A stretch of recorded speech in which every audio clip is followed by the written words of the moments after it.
Hello and welcome to Bollywood life. मैं हूं शिवानी और आज हम बात करने वाले हैं एकता कपूर के सीरियल क्योंकि सास भी कभी बहू थी के बारे में, जो कि इस समय टीआरपी में अपनी लाज बचाने में लगा हुआ है। अब ये तो हर कोई जानता है कि इस हफ्ते की टीआरपी रिपोर्ट रिलीज कर दी गई है। इस बार भी सीरियल अनुपमा नंबर 1 की कुर्सी पर कुंडली मार के बैठा हुआ है।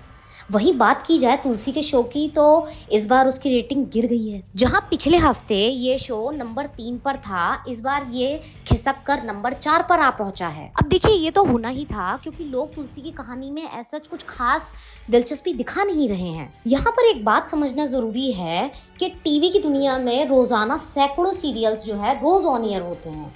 इन शोज में लगभग एक जैसी कहानी, एक जैसे किरदार जो है कई बार देखने को मिल जाते हैं। अब भाई जब कोई भी एक ही जैसी चीजें बार बार देखेगा तो ऑब्वियसली उसका मन भर जाएगा और वो शो में इंटरेस्ट नहीं लेगा। तुलसी के साथ भी कुछ ऐसा ही हो रहा है। जब से एकता कपूर का ये शो शुरू हुआ है तब से बेटी का अफेयर, सौतन का चक्कर और सास के तानों के अलावा कुछ भी देखने को नहीं मिला है।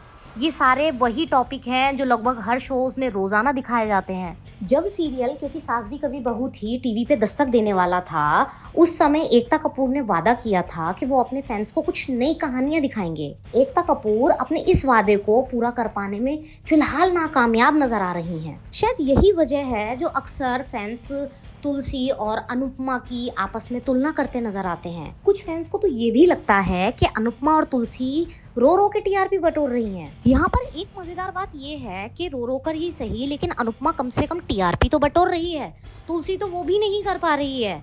सीरियल क्योंकि सास भी कभी बहू थी की गिरती हुई रेटिंग इस बात का सबूत है। अब भाई परी को बदनाम करके या नोएना का सहारा लेकर भी मेकर्स कितनी ही टीआरपी बटोर लेंगे, ये चीज जो है एकता कपूर को समझनी होगी। हालांकि यहाँ पर एक राहत की बात यह है कि सीरियल क्योंकि सास भी कभी बहू थी में अब अंगद और वृंदा की लव स्टोरी पर फोकस किया जा रहा है। वहीं ऋतिक और मुन्नी की लव स्टोरी भी जो है वो धीरे धीरे आगे चलने लगी है। ऐसे में हो सकता है कि आने वाले टाइम में इन दो लव स्टोरीज के सहारे एकता कपूर कुछ बड़ा खेल खेल पाएं। अब तुलसी की कहानी को और भी मजेदार और मसालेदार बनाने के लिए एकता कपूर क्या कड़े फैसले लेंगी, ये तो आने वाला समय ही बताएगा। टीवी और बॉलीवुड की ऐसी ही खबरें जानने के लिए देखते रहिए बॉलीवुड लाइफ।